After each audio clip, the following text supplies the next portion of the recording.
My brother, who owns a hotel in Miami, called me at work. Your wife is in my hotel.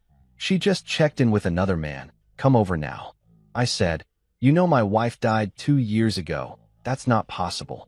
He just repeated, please come now. When I arrived and walked into the hotel, I froze. Sitting there was. Tuesday mornings in Chicago usually smell like burnt espresso and ambition. My office on the 42nd floor of Dillard Developments had both. Sunlight bounced off the blueprints spread across my desk. Our latest project, a sleek glass tower in River North, a monument to expensive taste and zoning nightmares. I was halfway through arguing with myself over whether marble lobbies were outdated when my phone buzzed. Caller ID Leo, my younger brother, the family's smooth-talking hotel tycoon, the man who once hosted a bachelor party that made TMZ and our mother's blood pressure spike in the same week. I picked up, already bracing for something ridiculous. If you're calling about another networking opportunity that involves champagne and people named Skylar, I'm hanging up. Marcus, Leo said, his voice wrong. Tight. No jokes, no Miami charm. You need to listen to me. Your wife is in my hotel. That pulled me out of my sarcastic autopilot. Come again. She just checked in. With another man. I actually laughed. Out loud. You need more sleep, Leo? My wife's been dead for 2 years. Silence. Long, heavy silence. The kind you only hear right before your world flips inside out. Then he said, low and certain, please come now. That tone, he only used it when something was real. Like the night Dad's heart attack hit, or when his first hotel caught fire and he watched it burn from the sidewalk. Leo didn't panic easily, which meant I should. I stared out the window at the city skyline, the jagged gray teeth of Chicago biting into the morning haze, and felt my chest tighten. I buried Rachel. I saw her casket go into the ground. The priest said the words, the dirt hit the wood. The rain fell exactly like in bad movies. I'd spent 2 years rebuilding, or pretending to, relearning how to breathe without her perfume haunting the air, relearning how to smile at investors without my voice shaking. But Leo didn't do hallucinations. If he said she was alive, she was alive. Within an hour, I was in the back of a black SUV heading to O'Hare. My assistant, Molly, tried to hand me files for the upcoming investor call. I waved her off. Reschedule it. Sir, it's the Wexler deal. Then reschedule the Wexlers too. If they don't like it, tell them my dead wife's back from the afterlife and she outranks them. She blinked. I didn't care. I boarded that flight to Miami like a man walking into a sequel he never agreed to. The turbulence didn't bother me. The idea of seeing Rachel again, that did. I kept remembering the way she smiled the morning of her accident. She'd kissed me goodbye at our penthouse door, wearing my shirt, hair still messy from the night before. Said she was going to meet her mother for brunch. Then, 5 hours later, the call came. Car crash on Lakeshore Drive. Instant death. The money, though, that was a twist even grief couldn't ignore. We'd just sold our company, Ardent Systems, a tech consulting firm that made AI software for supply chains. The deal closed for $710 million. Half went to her. She'd insisted on moving her share to a private crypto wallet for tax optimization, the kind of phrase only rich people and liars use. I trusted her. We'd been married 10 years, and she'd stuck with me through ramen dinners and investor rejections. I thought that meant something. When she died, that wallet went dark. $355 million vanished with her. I didn't fight it. The police said the car was unrecognizable. The crash caused an explosion. The forensics confirmed her DNA. The tabloids called it the tragic end of the tech couple. I called it Tuesday. Now, staring out the window of that plane as Miami's shoreline came into view, I wasn't sure if I was flying toward closure or an aneurysm. Leo's driver met me at the airport. Mr. Dillard, your brother's waiting at Riviera Grand. Of course he was. The Riviera Grand was Leo's crown jewel, a beachfront hotel so luxurious it made billionaires feel poor. Guests arrived in Lamborghinis and left in scandals. When I walked through those glass doors, every staff member straightened like I was royalty. Leo appeared from behind the front desk, wearing his usual white linen shirt and a look that screamed, brace yourself. She's in the Ocean View Lounge, he said quietly. Suite 809. Checked in yesterday under the name Clara Evans. Who's the guy? Don't know. Early 40s. Looks like he gets paid to frown attractively. Great.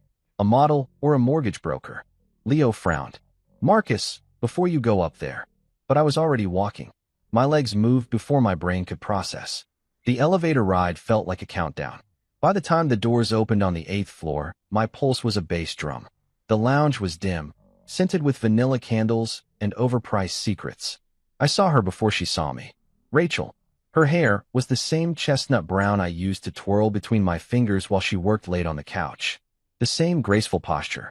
Same laugh. Light, musical, and infuriatingly familiar. She wore a silk dress that caught the light like water. And around her neck, my stomach dropped. The diamond pendant, the one I'd buried her with. Across from her sat a man with perfect posture and the jawline of someone who thought mirrors were spiritual tools. He leaned closer, whispering something that made her laugh. Then she turned her head. Her eyes met mine. Everything froze. The champagne glass slipped from her hand, shattering against the marble floor like punctuation at the end of a bad joke. For a second, the whole room blurred. My heartbeat drowned out the music, the chatter, the sound of Leo's distant footsteps behind me. She looked at me like I was a ghost. And hell, maybe I was. I walked closer, every step echoing like thunder in my skull. My throat felt raw. The words didn't come out. They just escaped. Rachel. Her lips trembled. No denial. No, you're mistaken. Just that single tear sliding down her cheek, followed by the smallest whisper. Marcus. That voice, soft, apologetic, soaked in memories. I dreamed of it, cursed it, buried it. And now it was alive. I should have felt joy, relief, anything. But all I felt was fury clawing at my chest. Fury at being made a fool. Fury at losing years to grief while she sipped champagne in Miami. Fury that the love of my life had become the best con artist I'd ever met. The man beside her stood, confusion and arrogance blending perfectly. Who the hell are you? But I didn't answer him yet. I just looked at Rachel, the woman who died, resurrected, and somehow managed to shatter my sanity twice in one lifetime. Her eyes pleaded. Mine didn't. Surprise. I finally said, voice dripping with venom. Didn't expect your husband to RSVP from the afterlife, huh? The room tilted, the air went thin, and before anyone could blink, she fainted. Leo grabbed my arm. Marcus, not here. Come with me. I didn't move right away. My eyes stayed on the broken glass glinting on the floor, the same way my life had glinted before it cracked. In that moment, one thought burned brighter than anything else. If Rachel Harper Dillard had faked her death, she was about to wish she hadn't. If you ever find yourself discovering that you're late, wife has been enjoying room service mimosas under a fake name at your brother's 5-star hotel, here's some advice. Don't start yelling in the lobby. Apparently that upsets the guests. Leo practically tackled me before I could finish saying, what the hell is going on here? He dragged me through the Riviera Grand's marble hallway like I was a celebrity avoiding paparazzi. We passed 2 honeymooners, 3 influencers, and 1 confused bellhop who definitely filmed us for TikTok. Great. My humiliation was about to trend under #ZombieWifeDrama. In his office, Leo slammed the door and locked it. Marcus breathed. I glared at him. You saw her. Tell me that wasn't Rachel. He rubbed his temples. It was her, man. Same eyes, same everything. But she's registered as Clara Evans. Check-in yesterday. Paid in cash. No ID. He turned his tablet around. There she was on the screen, her photo from the lobby cameras. Rachel Dillard. The woman I buried, apparently now thriving on continental breakfast and betrayal. Suite 809, Leo said quietly. For a minute, I just stared at that image. My brain did the math and refused the answer. My wife had been declared legally dead, mourned by hundreds, and eulogized by a priest who couldn't pronounce her maiden name. And yet, here she was, using hotel Wi-Fi strong enough to resurrect marriages. Okay, I said finally. We've got 3 options. 1, call the cops. 2, pretend I'm hallucinating. Or 3, I stood. Go say hello. Leo groaned. You're going to storm her suite? Storm? No. I'm going to visit my resurrected wife like a civilized ghost. Marcus, you could wait. But I was already out the door. When your dead spouse checks into your brother's hotel, there's no waiting period. The elevator ride up to 8 felt like standing in purgatory with smooth jazz. I could see my reflection in the mirrored walls, expensive suit, tie crooked, eyes full of a kind of anger that smelled like déjà vu. My heartbeat was louder than the music. Suite 809's door was slightly open. I didn't knock. Ghosts don't need invitations. She was sitting on the couch, hair down, wearing a silk robe the color of guilt. Across from her stood a man who looked like a Calvin Klein ad that had been granted a gym membership for life. Tall, muscular, the kind of guy who pronounces protein like a religion. Rachel looked up and gasped. Not the casual kind. The kind where your soul tries to exit through your mouth. "Marcus," she whispered. I leaned on the doorframe, my voice calm but lethal. "Close. Just the husband you forgot to tell you were undead." The guy stepped forward, puffing his chest. "Who are you?" "I'm the late husband," I said, smiling. "We met at the wedding. I gave a great speech." His eyebrows knitted. "You're lying."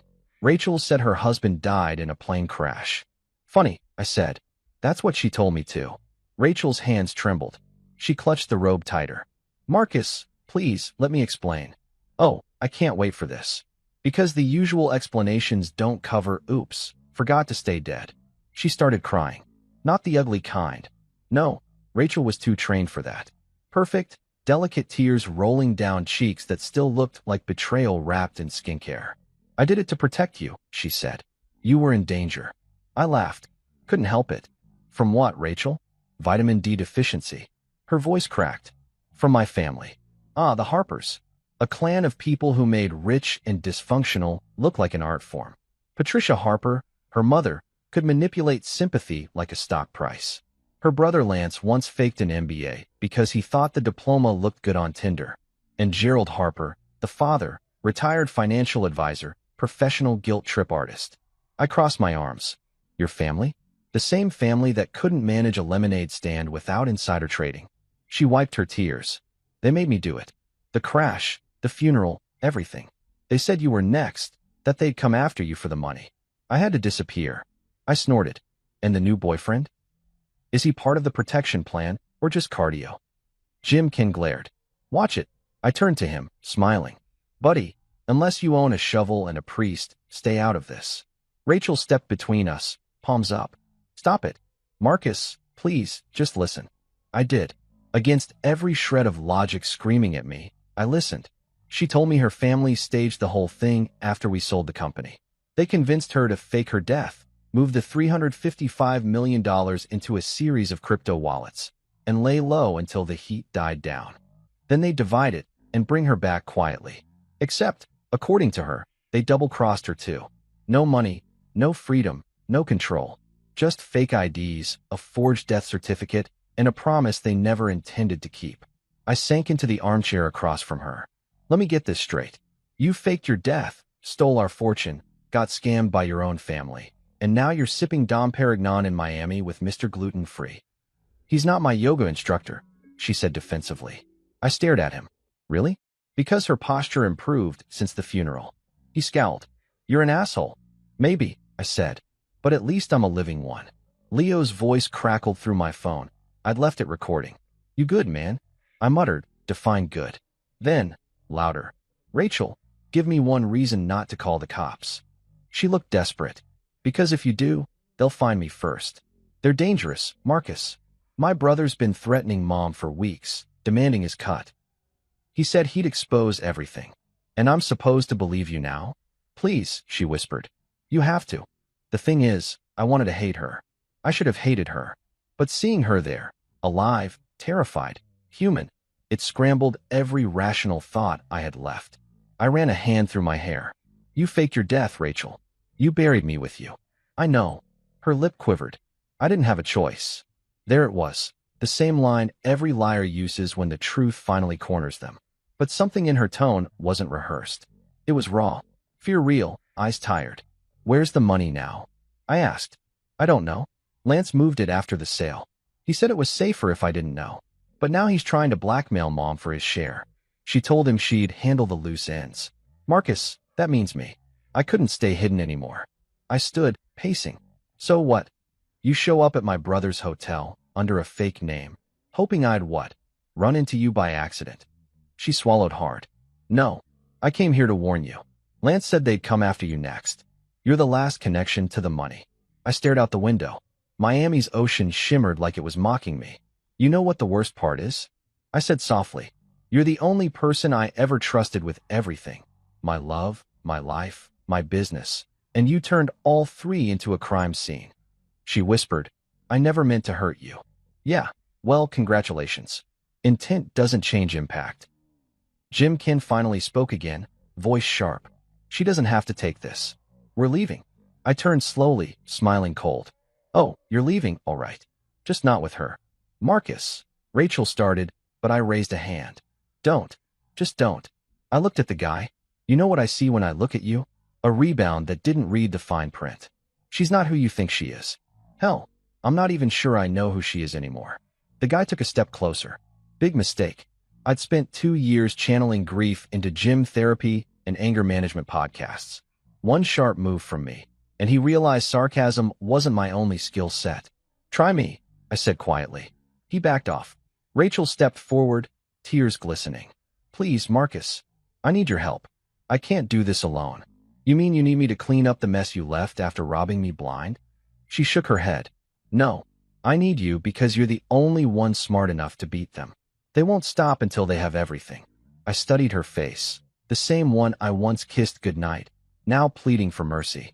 My instinct screamed walk away, but my gut whispered something else. She's telling the truth. I sighed. Fine. You want protection? You'll get it. But until I decide otherwise, you don't leave my sight. Her eyes widened.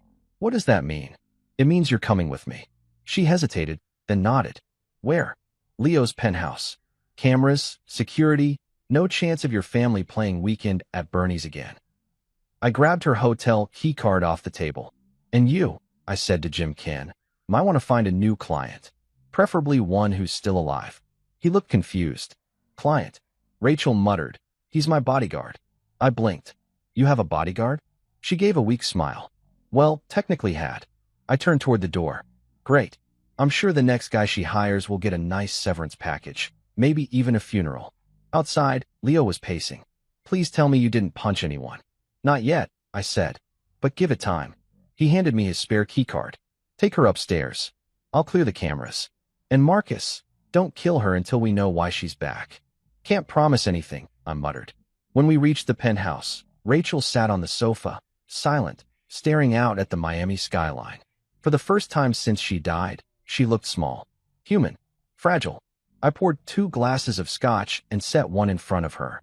You've got 5 minutes before I stop being civil. Start talking. She took a sip, eyes wet. They planned everything down to the second. My mother's idea, Patricia said we'd start fresh, somewhere tropical after transferring the funds. But when the wallets filled, they vanished. I was locked in a safe house for 6 months, told I'd ruin everything if I reached out. When Lance threatened to go public, Mom panicked. That's when I ran. I thought I could disappear forever. And yet, here you are, I said, booking suites like it's girls' weekend. I had nowhere else to go. Well, I said, finishing my drink, congratulations. You just turned my Tuesday into a Quentin Tarantino remake. She smiled weakly. You always did joke when you were scared. Yeah, I said. And you always disappeared when you were guilty. Silence stretched between us. The city glittered below like it was eavesdropping.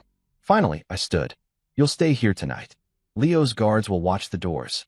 Tomorrow, we figure out what game your family's playing, and how to end it. Rachel nodded slowly. Marcus, thank you. Don't. I turned toward the balcony. I'm not doing this for you. I'm doing it because if anyone's going to finish this mess, it's going to be me. Outside, the Miami breeze hit my face, warm and salty.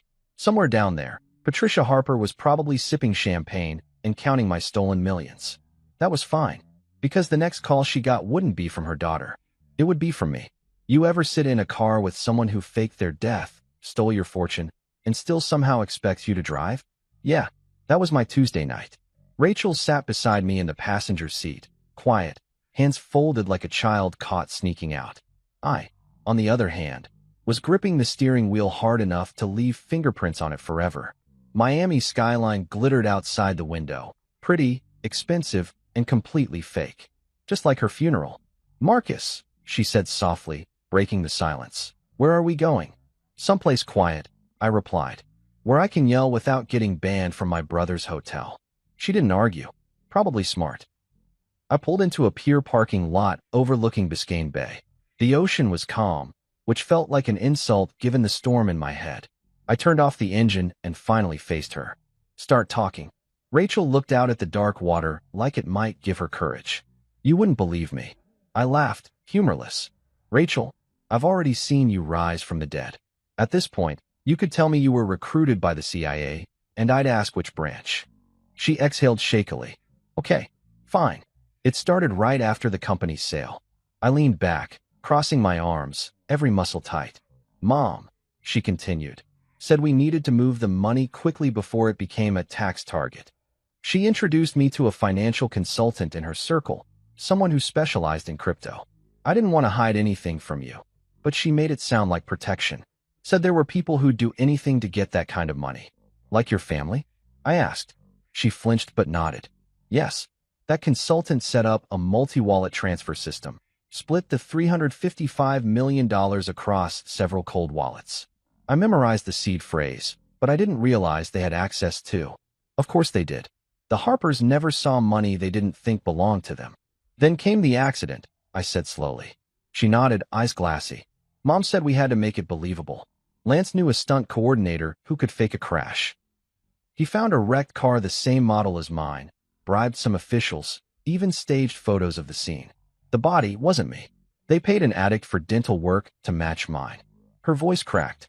They burned her in the car, Marcus. And then they made me watch from a distance. I stared at her. My stomach turned. You're telling me your family murdered someone to fake your death? Tears welled up. She was already dying, she whispered. Cancer. They told me it was mercy. I was terrified. I thought if I didn't go along, they'd kill you instead. So I ran. I disappeared. They promised they'd keep you safe if I stayed gone. I slammed my palm against the steering wheel. And you believed them? What choice did I have? She shot back. You think I wanted to live like a ghost? Every day, looking over my shoulder, praying not to be found. Her voice cracked halfway between guilt and desperation. I wanted to stay angry. Hell, I should have stayed angry. But I could see the truth in her shaking hands, the haunted look in her eyes. Whatever she'd done, she hadn't enjoyed it. Still, compassion and forgiveness were two different currencies, and I was bankrupt on the second. So where's the money now? I asked, tone flat. She swallowed. They told me they moved it offshore, to an account managed by Mom. But when I tried to access it months later, everything was gone. Every wallet, every transfer, erased. Lance said Mom froze him out too. Now he's threatening her. I rubbed my forehead. You mean to tell me you faked your death, committed financial fraud, got double-crossed by your family, and now you're here because the thieves are fighting over the loot? Rachel sniffled. Basically. Jesus. I let out a bitter laugh. You couldn't just cheat on me like a normal spouse? She didn't respond. Instead, she reached into her purse and handed me something small, metal, rectangular, engraved. A USB drive. What's this? The backup key to the original wallet, she said quietly. I made it before everything went wrong. I thought if something ever happened to me, you'd find it. But I never got the chance to tell you. I turned the drive in my hand, staring at the tiny object that might hold $355 million, or nothing. My heart raced. You kept this the whole time? She nodded. It's encrypted, but if anyone can unlock it, it's you. I slipped it into my jacket pocket. Great. My dead wife brought me a treasure map. This week keeps getting better. For a while, we just sat there in silence, the ocean wind whipping through the cracked windows. The waves sounded too calm for what I was feeling. Finally, she said softly, You don't believe me. I looked at her. I believe you faked your death. I believe your family's garbage. But I don't know if I believe you're innocent. You disappeared with my money, Rachel. You let me bury you. You let me go insane thinking I killed you somehow. Her lip quivered. I didn't know how to fix it. Every time I tried to contact you, they intercepted me. I thought I'd get you killed. Then why now? I demanded. Why reappear? Because Lance told me last week he was done playing nice.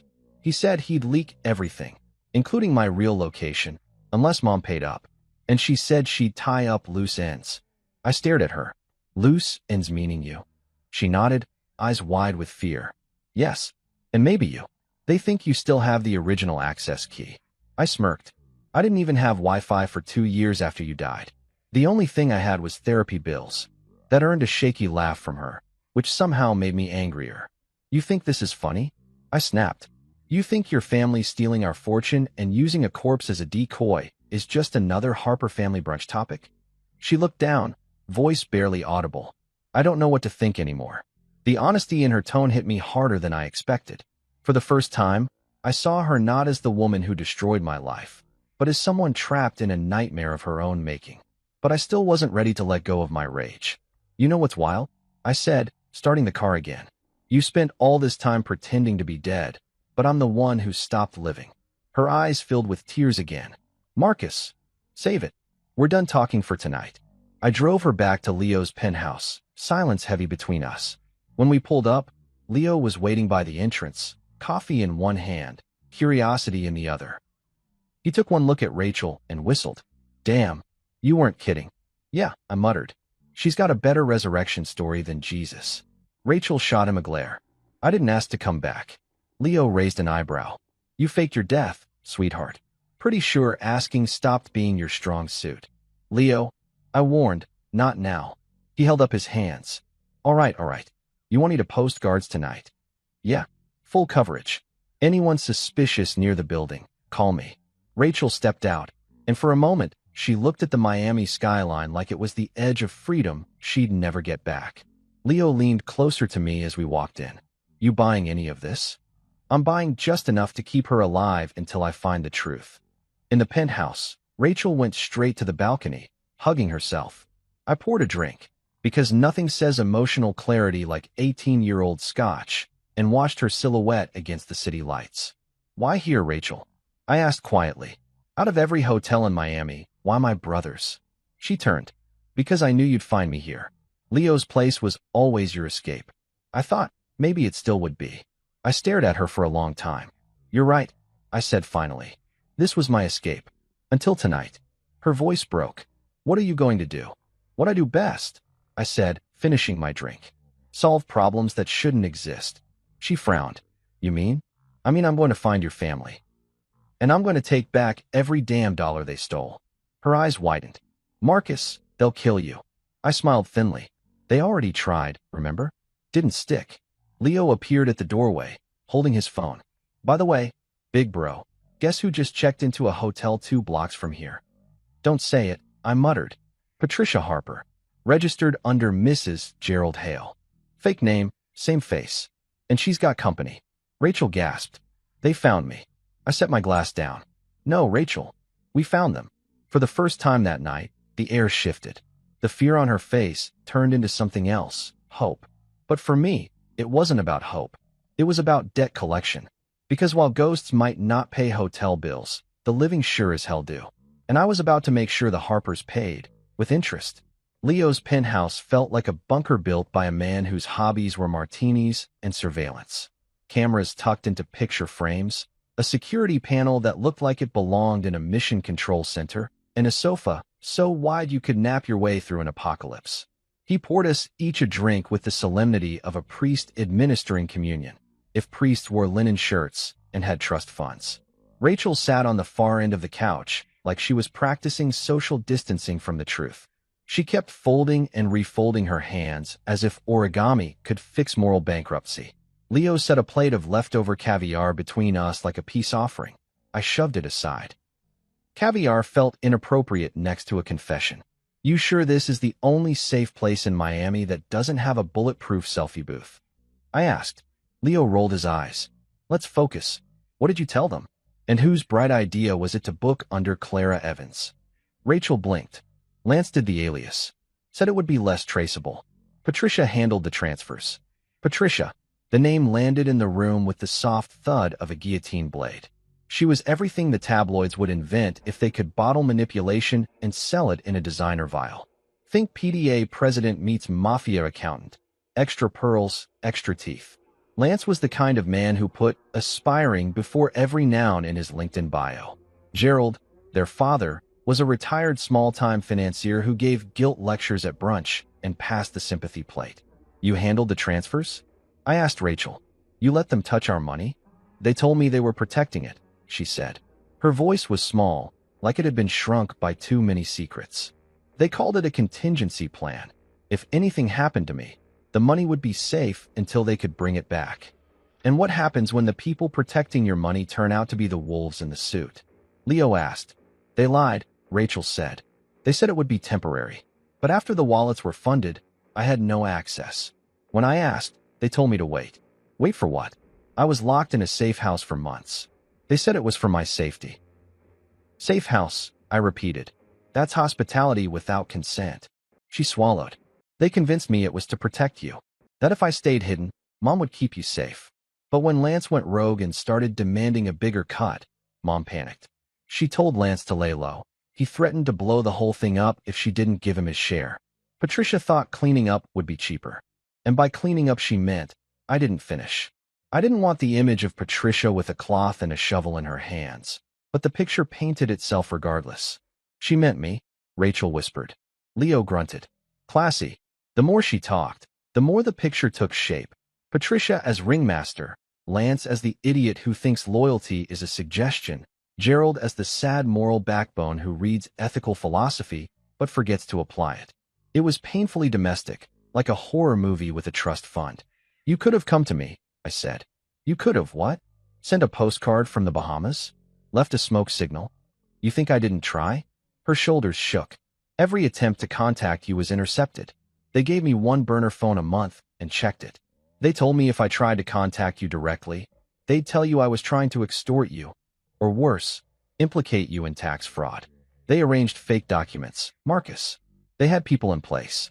I wanted to catalog every stupid move she made and paint them in capital letters. Betrayal.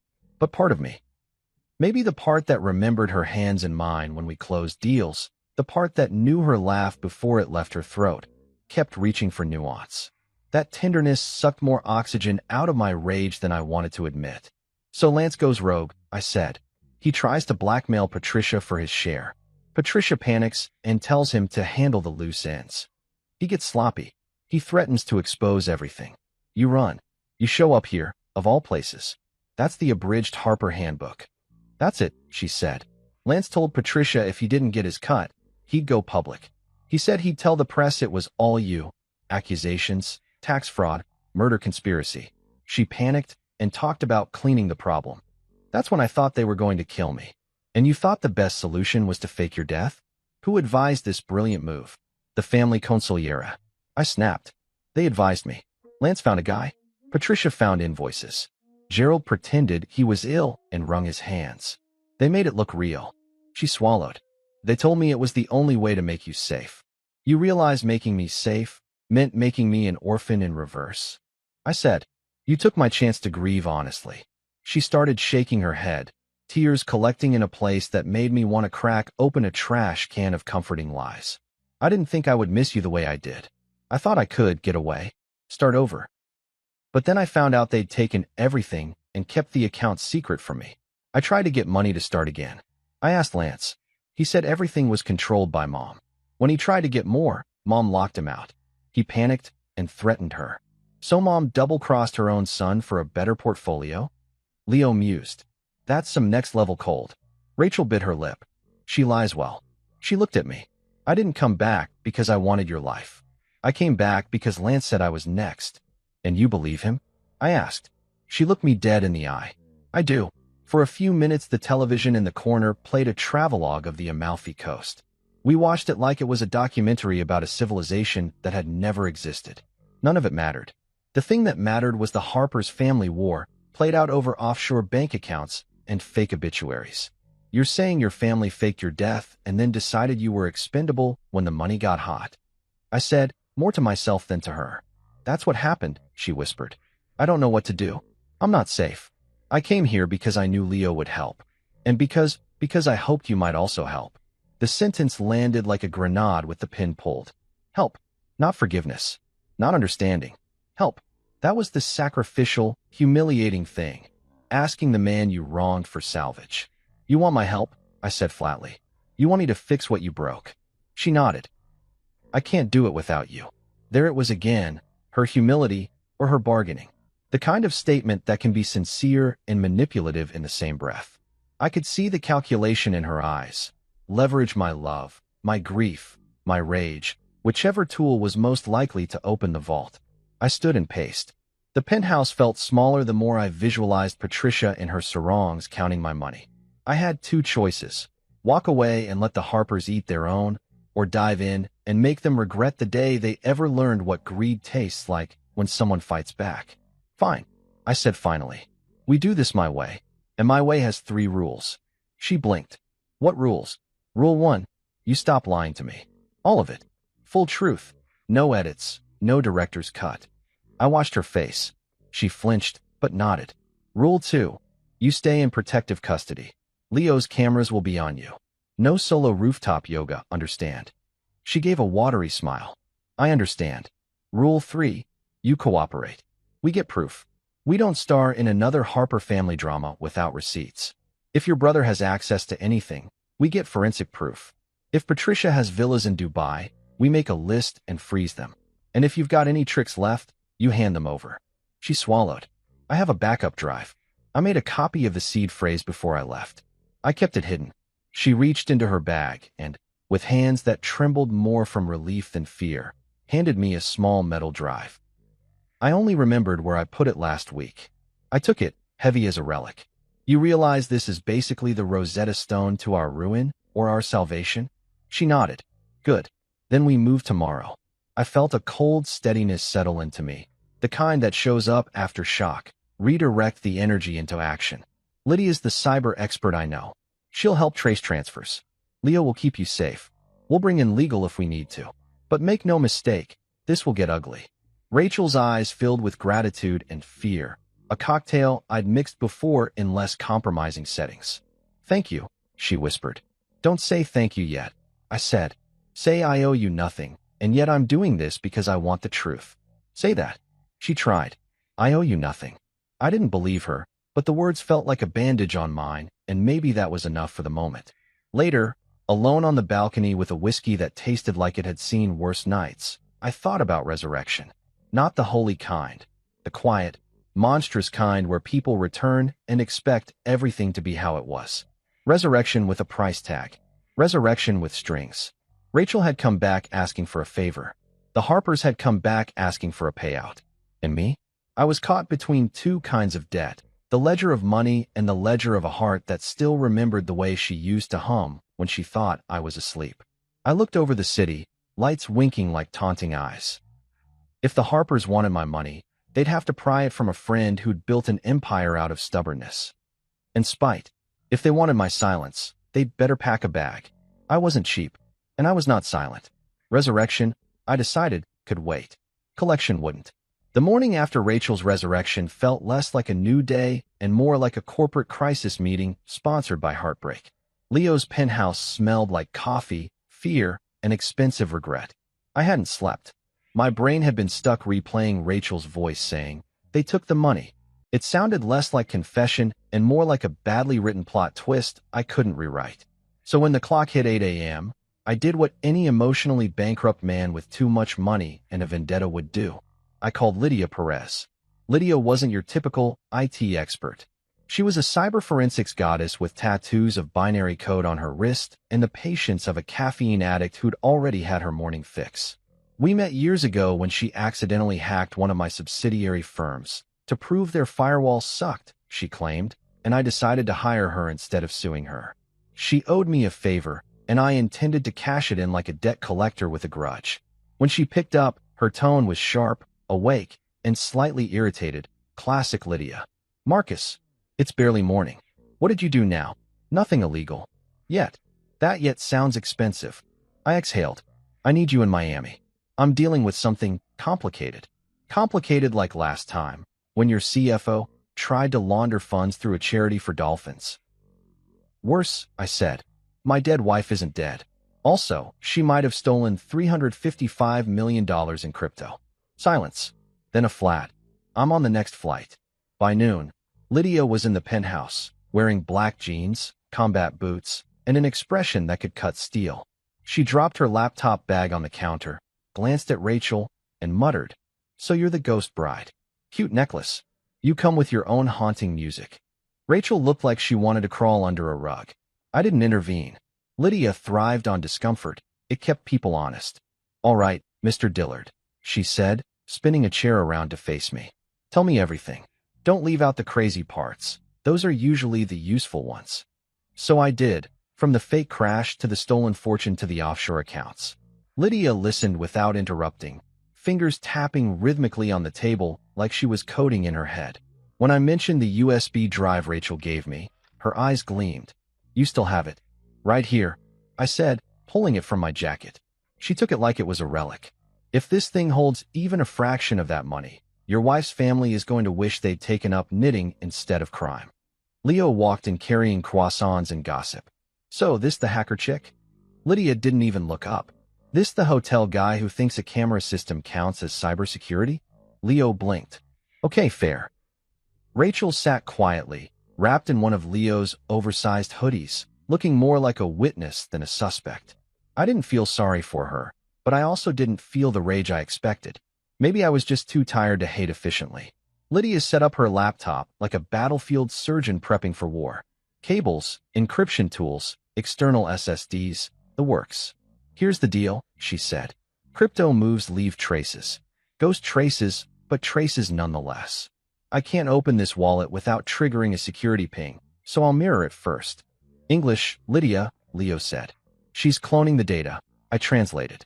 Exactly. Once we have the clone, I'll trace wallet movements. Whoever moved that money left footprints, offshore or not. Rachel spoke up, hesitant. They said everything was untraceable. Lydia smirked. That's what amateurs say before I ruin their day. She typed fast, screens flashing code like digital lightning. Within minutes, lines of green text scrolled by, each one making my pulse quicken. Okay, she said. The good news, this wallet's real. It holds roughly 32 million. Bad news, it's only one of several. I'm picking up links to at least 6 wallets. Someone's been busy. Rachel covered her mouth. That's them. Mom wanted multiple fail-safes. Fail-safes or escape hatches. I muttered. Lydia ignored us. One wallet was last accessed from a server located in the Cayman Islands. Another's active right now. Someone's using funds to purchase property in Dubai. I'm seeing ledger activity consistent with large transfers. Leo whistled. Dubai? Of course it's Dubai. Rich people paradise for people allergic to accountability. Can you track who's spending it? I asked. Eventually. But to draw them out, we might need bait. Rachel frowned. Bait? Lydia turned her laptop so we could see a news article template on her screen. The headline read, Marcus Dillard recovers missing $355 million in lost crypto. Leo grinned. You're kidding. I'm not, Lydia said. We leaked this story through a few business blogs and social media channels. Nothing official, just enough to make it sound like insider news. Her family will panic. People who've stolen that kind of money don't like hearing the victims about to reclaim it. They'll make a move, probably contact you. Rachel paled. If Mom hears that, she'll lose her mind. That's the idea, Lydia said cheerfully. We make the spider leave the web. I stared at the fake article, adrenaline mixing with something darker, anticipation. Project Lazarus, I said aloud. That's what we'll call it. Leo nodded approvingly. Biblical. I like it. Rachel shook her head. You're playing with fire. I met her gaze. No, Rachel. I'm just returning the favor. By evening, the first leak was online.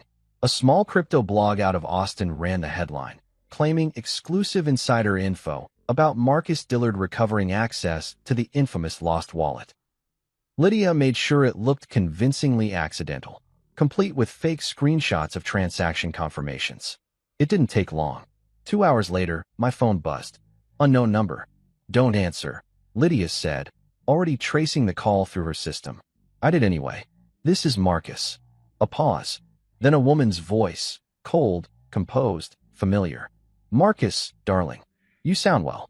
My blood ran colder than the ice in my drink. Patricia Harper. Patricia, I said, voice like steel wrapped in politeness. Funny, I thought your family only called from the afterlife. She chuckled softly, fake warmth dripping like venom. Let's not be dramatic. We were all devastated when Rachel passed. I assume you've made peace. I assume you've made a fortune, I shot back. Her tone hardened. What are you implying? That I'm not as dead as your morals. Also, Rachel says hi. Silence. Just her breath, sharp, caught off guard. Then a click. Lydia grinned. Got her. Call traced to a secure line registered under an offshore entity. Guess where? Leo raised his hand. Dubai. Bingo. Rachel's hands shook. She's going to send someone. She doesn't let threats slide. I leaned back, letting the fury in me settle into something colder. Focus. Then we'll be ready. The next day, the Riviera Grand security team reported a black SUV circling the block near Leo's building. Twice. Same model used by Patricia's company back when she hosted those charity galas for Orphans of Finance. Her words, not mine. Leo texted, "They're here." I showed Rachel the message. She went pale. "Marcus, please, let's go to the police." "Not yet," I said. "Cops need proof. We need confession." Lydia smirked. "I love when you talk felonies with foreplay." That night, while Rachel tried to sleep, I sat in the living room with Lydia and Leo, sketching out the plan. They want me silenced, but they won't shoot me in public. They'll try to control the narrative. Patricia's too PR savvy for messy violence. "Then we control the narrative first," Lydia said. "We bait them again. Make them think the money's already been withdrawn." Publicly, Leo snapped his fingers. "Host a press event at the hotel. Something big. A charity gala. That's Patricia's weakness, publicity. She won't resist showing up." Lydia's eyes sparkled. "The Harper family reunion. Invite her under a pretense she can't refuse." I grinned. "Now we're talking." Rachel stirred at the doorway, looking at us like we were insane. "You're planning a trap?" "Exactly," I said. "A very elegant one. Don't worry, it comes with champagne." She stared at me, disbelief warring with fear. "Marcus, you can't outsmart my mother. She's old, rich, and overconfident," I interrupted. "My favorite kind of opponent." Lydia laughed. "You two should have stayed married. The drama's great for engagement." Rachel shot her a glare. "You're enjoying this." "I enjoy justice," Lydia said. "And caffeine. But mostly justice." We finalized the plan over strong espresso and pure spite. The next 72 hours would decide everything. Whether Patricia would crumble under her own lies, or whether Rachel's return from the dead would end with an encore performance in a body bag. As I watched the skyline light up over the Miami Ocean, I realized something. I wasn't just fighting to get my money back.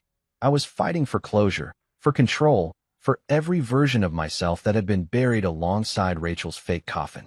"Marcus," Leo said softly, breaking my thoughts. "You sure you're ready for this?" I smirked. "I've been ready since the day I wrote her eulogy." Lydia closed her laptop with a click that sounded like a starting gun. "Then let's dig up some ghosts." Leo's hotel, the Riviera Grand, had seen its fair share of chaos, celebrity divorces, political scandals, even a bachelor party that ended with a missing tiger and 3 NDAs. But tonight was about to top all of that. Tonight wasn't just an event. It was a carefully staged ambush with champagne glasses. We called it the Harper family reunion. Invitation only. Black tie. Hosted by Marcus Dillard and the Riviera Grand. Theme: reconciliation and renewal.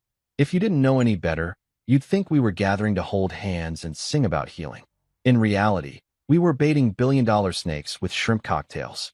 The ballroom looked immaculate. Marble floors gleaming, chandeliers dripping elegance, the string quartet rehearsing a song that would sound classy while someone got arrested. Lydia had disguised half the security team as waiters, each wearing a lapel mic and carrying an attitude that said, "Try me." The FBI agents we'd briefed were mixed into the crowd in tuxedos that probably made their government salaries cry. Leo stood at the bar, nursing a whiskey and grinning like a man who lived for chaos. "You sure about this, bro? Last time you threw a party, someone faked their death." I adjusted my cufflinks, the same ones I'd worn at my wedding, because I'm sentimental like that. "Yeah, well, this time someone might actually die for real." Progress. Rachel appeared a few minutes later, looking every bit the ghost turned human. Navy dress. Hair up, eyes sharp but terrified. She was the emotional grenade in our centerpiece display. She'd insisted on being there, said she needed to face them. Part guilt, part courage, part unfinished business. Lydia approached, tablet in hand, hair pulled into a no-nonsense ponytail that screamed tech dominatrix. "Everything's live," she said. "Audio surveillance online, cameras running, backup feeds secure. The feds are in the parking garage waiting for confirmation. Once they confess, we roll." "Confess?" Leo laughed.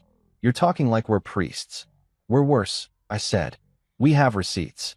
By 7 p.m., the guests of Dishonor arrived, the Harpers. Patricia Harper walked in first, dressed in white because irony doesn't die. Her pearls glistened under the lights like trophies from every ruined soul she'd collected. Her husband, Gerald, shuffled behind her, face pale, moral compass long broken. And then came Lance, the golden boy turned wannabe gangster, wearing a designer suit and sunglasses indoors, like someone who still quotes Wolf of Wall Street unironically. Their entrance could have used pyrotechnics and the theme song from Jaws. Rachel froze when she saw them. "Oh God," she whispered. I placed a steadying hand on her back. "Smile? You're at your own funeral sequel." Patricia's gaze swept the room until it landed on me. Her lips curved into that signature politician smile, the kind that said I could kill you and still make it look like charity. "Marcus," she purred, gliding over like royalty greeting the help. "You look well." I smiled back. "So do you. I see tax evasion agrees with your skin." Her eyes flicked to Rachel, and for the first time, that porcelain composure cracked. "Rachel." Rachel straightened, voice trembling but firm. "Hi, Mom." Patricia blinked, then laughed lightly. "My goodness, darling. You've been through so much." "That accident." She dabbed her eyes with a napkin that probably cost more than my first car. "We all mourned you." Lydia muttered into her earpiece. Translation: "She's stalling." I crossed my arms. "Cut the act, Patricia. You can drop the maternal concern." "I already told you on the phone. Rachel's alive. The money trail's real, and the feds are listening." Patricia's face hardened. The mask slipped just enough for me to see the serpent underneath. "Marcus, I don't know what you think you're playing at, but you're making a grave mistake." "Grave mistake," I said. "Nice pun." Lance stepped forward, puffed up like a gym bro at a frat reunion. "You got no proof of anything." Lydia's voice came softly through my earpiece. "Wait for it." Rachel trembled. "You stole everything, Lance. You promised me Mom would give my share back. You lied." He scoffed. "You were never supposed to come back. You're the reason this all went sideways." The room went dead silent. Guests pretending not to eavesdrop froze mid-sip. That single sentence, caught clean by Lydia's mics, was the verbal nuke we needed. Patricia's face drained of color. "Lance, shut up." But Lance wasn't built for subtlety. "No, Mom. I'm done covering for you. You faked everything. You and Dad and your damn investors. I deserve my cut." "Keep going," Lydia whispered gleefully. "Dig deeper." I smiled. "So the $355 million. How much did you keep for yourself, Lance? Or did Mommy Dearest cut you off completely?" Lance's nostrils flared. "It's not all in one wallet," he yelled. "You'll never find it all." That was it. Confession on record. Lydia pressed one button on her tablet, transmitting the live feed to the FBI van outside. Seconds later, the ballroom doors burst open, and agents in suits swarmed in like a reality TV finale gone federal. "Patricia Harper, Lance Harper, Gerald Harper, you're under arrest for conspiracy to commit fraud, identity theft, and falsifying death records," an agent barked. The crowd gasped. The string quartet stopped mid-note. Someone dropped a champagne flute. Patricia's perfectly curated world shattered in front of 100 witnesses, reporters, donors, business partners. She tried to keep her voice steady. "Do you have any idea who I am?" "Yeah," the lead agent said. "A flight risk with an overdue moral audit." Gerald fainted into the buffet table. Lance tried to run, tripped over a saxophonist's mic stand, and face-planted into a tray of tiramisu. I had to admit, Karma had impeccable comedic timing. Patricia screamed as they cuffed her, pearls snapping, scattering across the marble like spilled privilege. "You can't do this." "I have diplomatic immunity," the agent cut in. "Ma'am, this isn't Monopoly." Lydia whispered through a grin. "Best night ever."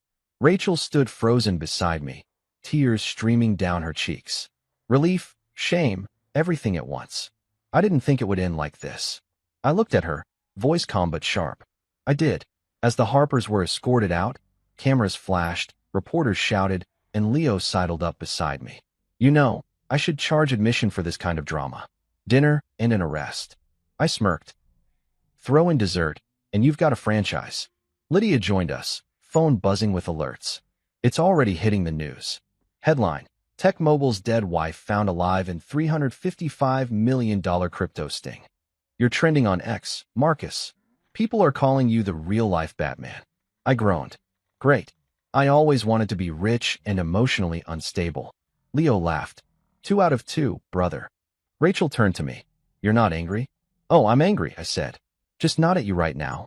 Anger's got a long waiting list. The FBI team finished sweeping the area, collecting evidence, hard drives, and half-eaten canapes. Patricia shot me a glare as they led her away, the kind of glare that promised revenge even through prison glass. Marcus, she hissed. You think this ends with me behind bars? You don't understand the people I work with. I stepped closer, just enough for her to see that the man she'd buried was very much alive. No, Patricia, you don't understand the people I own. She didn't have a comeback for that. Just a cold, venomous silence as the agents pulled her away. When the chaos finally settled, I stood alone in the middle of the ballroom, surrounded by shattered glass, half-eaten cake, and the remains of a decade-long deception. Rachel approached quietly, her heels clicking on marble like hesitant apologies. I never wanted it to get this far, she said. I didn't look at her. You faked your death, Rachel. Far was the first stop. I know, she whispered. But thank you for helping me end it. I turned, met her eyes. I didn't end it for you. I ended it for me. She nodded, understanding. Still, thank you. Lydia appeared with her tablet under her arm, smirking. Well, that was fun. So, Marcus, what do we call this operation? I vote for Project Family Therapy Gone Wrong.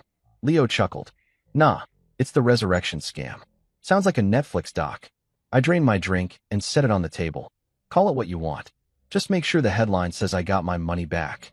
As the last of the guests filed out and the janitorial crew began sweeping away the pearls and broken glass, I caught my reflection in the ballroom mirror. The man staring back wasn't the grieving widower anymore.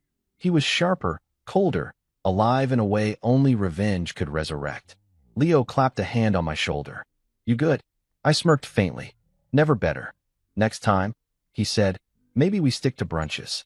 Next time, I replied, let's just skip the family part. The Riviera Grand had officially survived its most dramatic night since the infamous Champagne and Chains bachelor party of 2019. The FBI had rolled out with the Harpers in handcuffs. The string quartet was traumatized, and I'd received a dozen texts from business partners asking if I was doing okay, which is rich coming from people who'd sell their own organs for a quarterly bonus. But the thing about chaos? It doesn't really end. It just changes clothes. By dawn, the headlines had turned the story into a digital circus. Tech Mobile's dead wife found alive.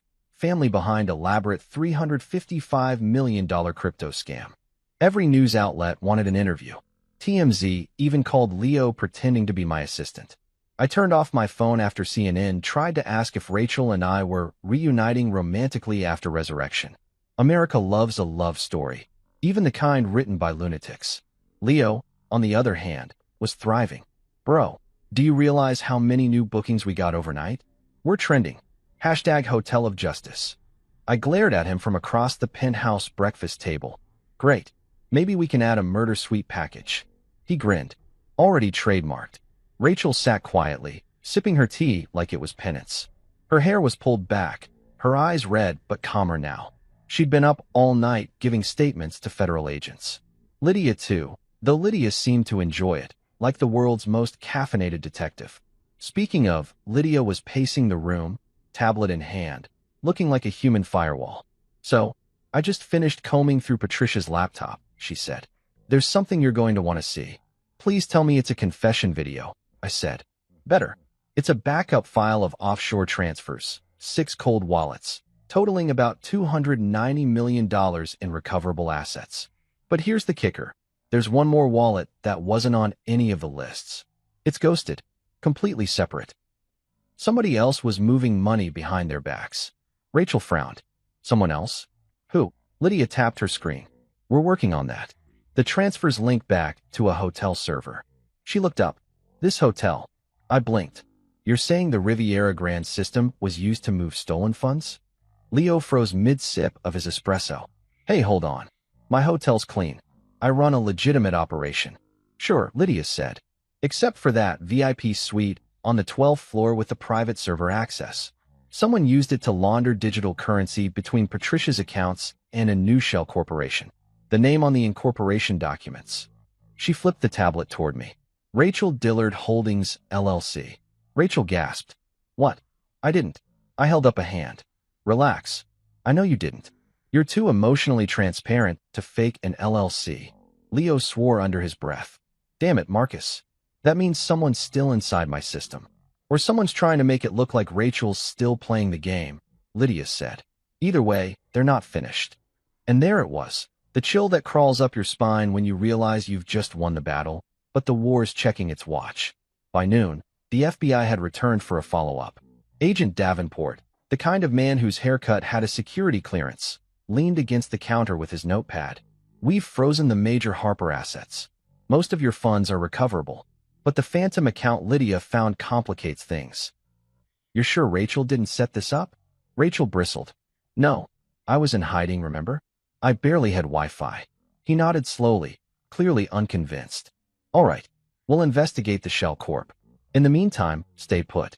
It's possible someone else involved in the fraud is still at large. Translation, I muttered. You think there's another Harper out there who didn't get invited to the family arrest party? Davenport gave me a dry look. Just don't leave town. After he left, Lydia shut the penthouse door and turned to me. We've got a problem. I figured, I said. The last time you said that, I ended up fake burying my wife. She frowned. I mean it. The transactions from that ghost wallet didn't stop after Patricia's arrest. Somebody's been moving small amounts of crypto every few hours, probably testing if anyone's monitoring. Leo groaned. Please tell me this isn't another inside job. I can't afford another PR nightmare. Relax, I said. If it is, we'll find them before CNN does. That night, we set up surveillance again. Lydia turned Leo's control room into a hacker's command center. 6 monitors, thermal feeds, code running faster than my patience. Rachel dozed on the couch, exhaustion finally catching up. Around midnight, Lydia pointed to the screen. There, Suite 1203. Someone just accessed the network from the internal terminal. Leo leaned forward. That suite's been empty for days. Not anymore, Lydia said. We watched the feed. Grainy, black and white. A figure in a hoodie, typing on a laptop. Their face turned just enough for me to see the outline. Familiar. Too familiar. Lance, I breathed. Rachel jerked awake. What? That's impossible. He was arrested. Lydia zoomed in. Facial match 87%. He's not in custody. Leo cursed. You're telling me that idiot escaped federal custody and came back to my hotel? Looks like it, I said, standing. Guess the family reunion's not over. We took the service elevator. Me, Leo, and Lydia. Rachel stayed behind, per my very specific order not to move an inch. The air felt thick, electric. My heartbeat was a metronome of fury. When we reached the 12th floor, the hallway was quiet except for the hum of the AC and the soft ping of the elevator behind us. Lydia motioned toward the suite. Heat signature confirms someone's inside.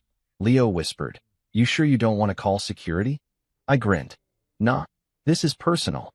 I kicked the door open. Lance spun around, eyes wide, hands freezing over the keyboard. He looked rough, disheveled, panicked, like someone who'd run through hell and borrowed a hoodie from Satan's Lost and Found. Well, I said. Didn't expect to see you checking back in. Marcus, wait, he stammered, backing up. You don't understand. Oh, I understand plenty, I snapped. You faked your sister's death, stole my money, and now you're moonlighting as a hacker in my brother's hotel. That about cover it. He raised his hands. I didn't take the money. I was trying to move it back before Mom's people found out. Your mom's people? Patricia's in prison, Lance.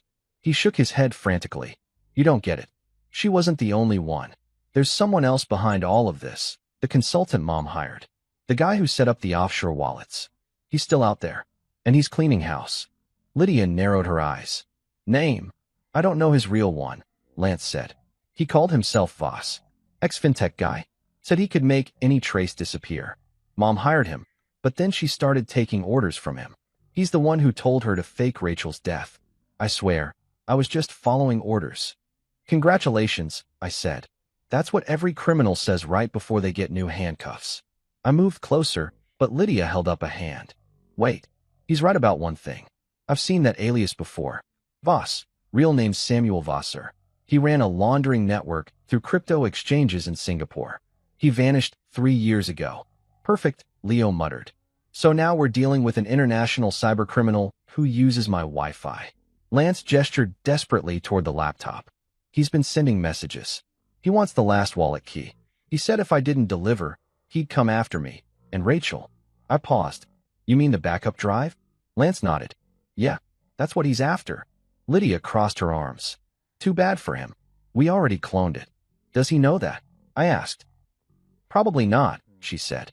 Lance looked terrified. He has people everywhere. You don't understand how dangerous. The lights flickered. Once. Twice. Then the power cut out completely. Hell, Leo muttered. Lydia's tablet glowed faintly. Backup generator's not kicking in. This isn't a blackout. It's a breach. Through the darkness, I heard footsteps. Not from the hallway. From the ventilation shaft above us. Lance whispered. He found us. Then, a crash.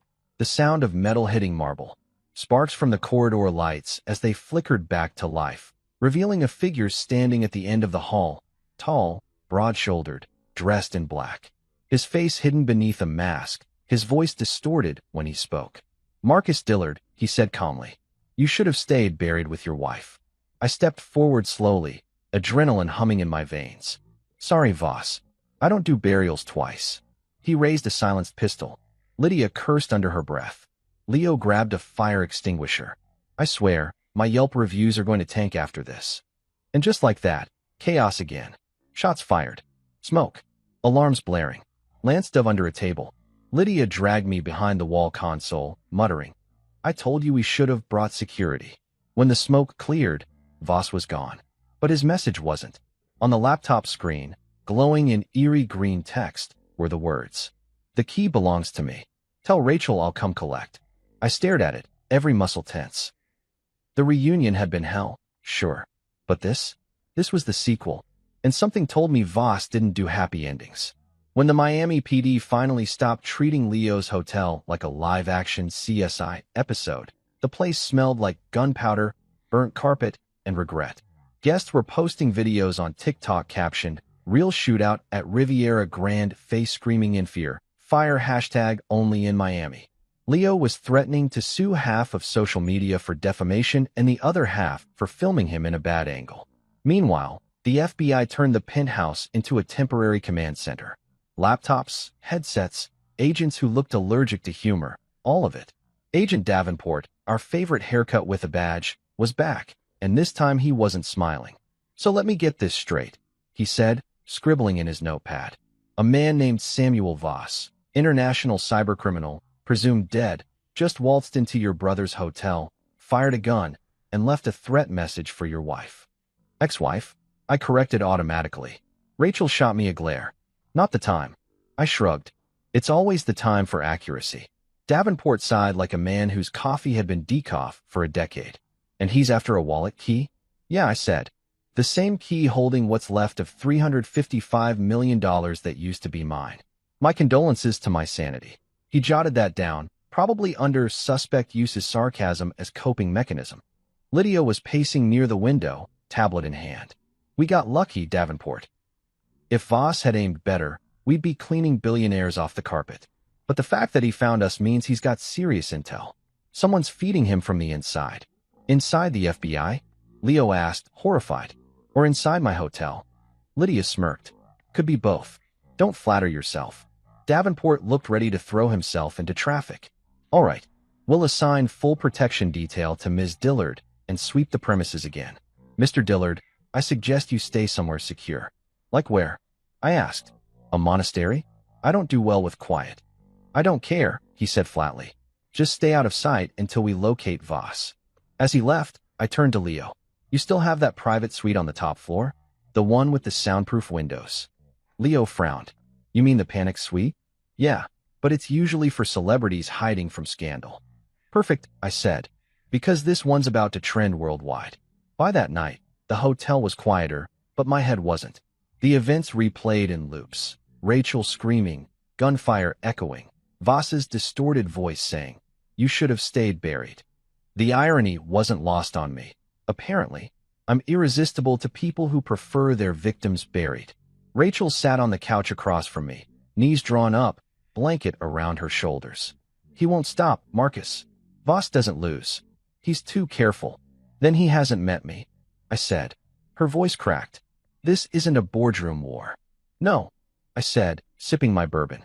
This is better. Fewer suits, higher stakes. Lydia joined us, dragging her chair closer. So I traced Voss's activity. He's using a rotating VPN